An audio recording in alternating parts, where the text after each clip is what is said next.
AI AI इस time पे कितना ज़्यादा बढ़ चुका है, हर चीज़ में एआई आता जा रहा है। ये हम अच्छे से जानते हैं, हम देख रहे हैं, हम मान रहे हैं। देखो इसकी सबसे पहले अपनी शुरुआत हुई है इंडिया में, जो ये फेमस अपना स्टार्ट हुआ था, यानी चैट जीपीटी।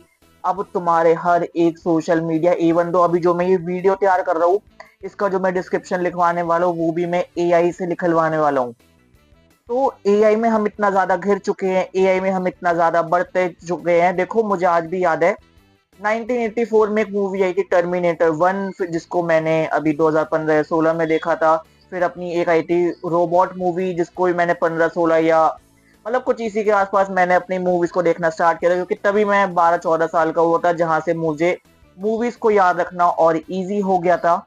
तो अब मैं अचानक से अपने रोबोट्स और अपने एआई की बात क्यों कर रहा हूँ, क्योंकि मैं अपने एक न्यू ट्रेलर के बारे में बात करने वाला हूँ, जिसके अंदर इसी के बारे में बात होने वाली है कि फ्यूचर में हमारा डिफेंस या हमारी एक्स वाई जेड, हमारी पूरी इकोनॉमी, हम एआई पे कितना ज्यादा डिपेंड हो जाएंगे। तो मैं बात करने वाला हूँ ट्रॉन एरेस के अपने ट्रेलर के रिव्यू के बारे में। और ये मूवी 10 अक्टूबर 2025 को रिलीज हो जाएगी।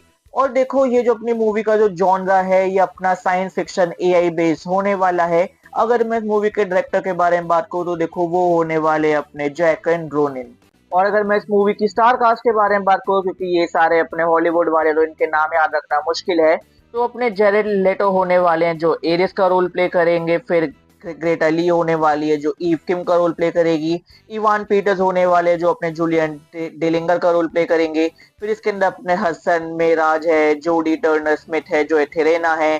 फिर गिरिन एड्रेसन है जो एलिजाबेथ टेलिंगर है। तो बेसिकली ऐसे कर करके इसमें 8-10 कैरेक्टर्स होने वाले हैं, जो अपनी तुम्हें पूरी मूवी में दिखेंगे, जो अपने फ्रंट फुट पे या फिर अपने सेकंड फ्रंट फुट पे खेलने वाले हैं। तो देखो अगर मैं इस मूवी के प्लॉट के बारे में बात करूं, और अगर मैं इस मूवी के प्लॉट से पहले बात करूं कि ये जो अपना ट्रॉन एरिस वाला जो ये पूरा है, ये कहां से स्टार्ट हुआ था, तो आज से 15 साल पहले अक्टूबर 2010 में अपनी एक मूवी आई थी ट्रॉन लेगेसी बिगेन करके।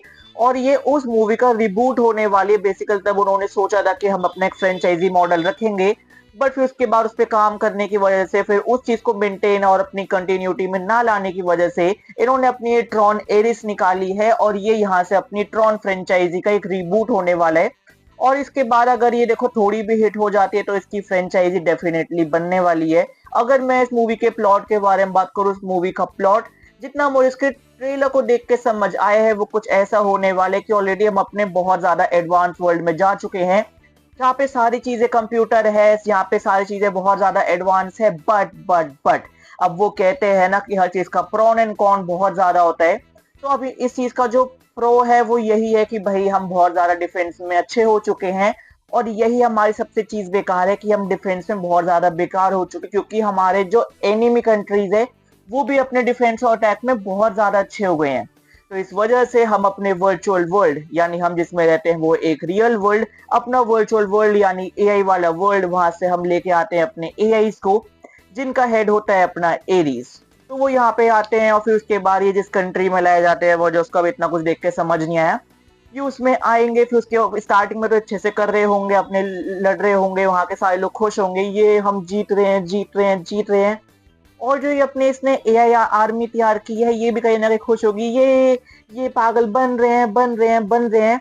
क्योंकि जैसे जैसे आगे दिखाते जाते कि ये जो अपने एआई है, और ये हम अच्छे से जानते हैं कि एआई में अपने खुद लड़ने की पावर, लाइक जो इसकी मशीन लर्निंग पावर है, वो कितनी ज्यादा स्ट्रांग है। तो ये खुद अपनी चीजें सीखते रह रह के ये अपनी खुद पावर में आ जाते हैं। ये अपने इंसानों को हटा के खुद पावर में आते हैं, और ये अपने लाल रंग के होते हैं। बट इनका जो इरीज होता है, मेरे हिसाब से वो इस चीज को एक्सेप्ट नहीं करता। फिर दूसरी साइड दिखाते हैं कि ऐसे करते करते कि पहले ये औरों से लड़े, फिर अब ये इन लोगों से लड़ रहे कि तुम हमारे पैरों की धूल हो।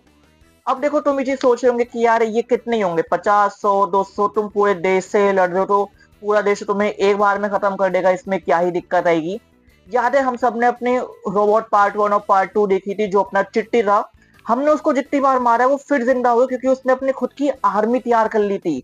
और हर किसी के अंदर उसके पास पावर थी कि अगर तुमने मेरी इस वाली मेटल बॉडी को खत्म कर दिया, मैं दूसरी मेटल बॉडी में चला जाऊंगा। मुझे सिर्फ मेरा ये दिमाग चाहिए, I mean, मुझे सिर्फ रैम और रोम चाहिए। मैं किसी बॉडी का मोहताज नहीं हूँ, मैं इंसान नहीं हूँ। और फिर उसके बाद वो चीज हमने कहीं ना कहीं अपनी और मूवीज में भी देखी है। वो हमने एवेंजर्स एज ऑफ अल्ट्रॉन में भी देखी थी कि अगर अल्ट्रॉन खुद को इंस्टॉल कर लेता तो वो अपने सारे कंप्यूटर डिवाइसेस, सारे अपने अल्ट्रॉन के बॉट्स में भी जा सकता था, तो अल्ट्रॉन कभी मरता ही नहीं। और यहाँ पे वो होने वाले कि जो अपना एरीज होगा, तो उसमें ये दिखाते हैं कि देखो एरीज को तुमने एक बार मार दिया, 2 बार मार दिया, बट उसकी मेमोरी, उसकी सारी चीजें स्टोर्ड है, तो तुम्हें बस एक न्यू रोबोट की बॉडी चाहिए, वो फिर से आ जाएंगे। तो ये पूरी इसमें होने वाली है, बट आई गेस एंड में अपना एरीज अपने इन्हीं एआई वाले लोगों को धोखा देगा और वो अपने इंसानों के साथ मिलेगा। फिर इसमें एक वो शॉट दिखाया था कि जो अपने एरीज, आई मीन जो ये अपने ट्रॉन वाले एआई है, ये है अपने लाल रंग से, और जो अपने इंसान वाले होंगे वो होंगे आई गेस ब्लू कलर से। तो वो देखने में बहुत ज्यादा मजा आता है कि भाई इनकी फाइट हो रही है। और फिर ऐसे करते करते देखो यहाँ पे अपना खत्म हो जाता है ट्रेलर। देखो मैं ट्रेलर में सबसे पहले बात करना चाहूंगा इसके कलर्स की, भाई जिस तरीके से वो रिप्रेजेंट किया गया है स्ट्रेंजर थिंग के बाद, भाई अब मुझे अच्छा लगा। अभी मैंने मॉर्टल कॉम्बैट का भी देखा था, पर भाई ट्रॉन एरीज का तो मतलब वो रेड कलर, और फिर उसके बाद जब सामने भाई वो ब्लू कलर के सूट्स आए उन्हीं की तरह, भाई दे वर लुकिंग डैम गुड। देखो अक्टूबर में इसका वेट है, बट मैं उससे पहले सोच रहा हूँ कि जो अपनी 2010 में मूवी आई थी, एक बार उसको भी चेकआउट कर ही लेते हैं। और मुझे टर्मिनेटर भी देखो इतनी कुछ खास याद नहीं है, मतलब मेन प्लॉट याद है, बट कैसे कैसे स्टोरी वर्क की वो थोड़ी कच्ची पक्की याद है। सोच रहा हूँ उसको भी फिर से चेकआउट कर लेना चाहिए, क्या कहते हो, कर लेना चाहिए। तो गाइस यहाँ पे खत्म हो जाता है ट्रॉन एरीज का ट्रेलर का रिव्यू। और अगर तुम्हें रिव्यू अच्छा लगा तो इस वीडियो पे लाइक कर दो, इस वीडियो पे कमेंट कर दो, इस वीडियो पे शेयर कर दो। अगर तुमने अपना ट्रेलर नहीं देखा तो उसको जाके चेकआउट करो, और अगर देख रहे तो तुम बताओ कैसा लगा, तुम्हें कुछ पता लगा जो मैंने मिस कर दिया तो मुझे कमेंट से बता देना। बाकी अगर तुम मुझसे प्यार करते हो और मेरे रिव्यू से प्यार करते हो तो मुझे प्यार बांटो। बाकी जल्द मिलते हैं एक और नई वीडियो के साथ। Bye bye guys.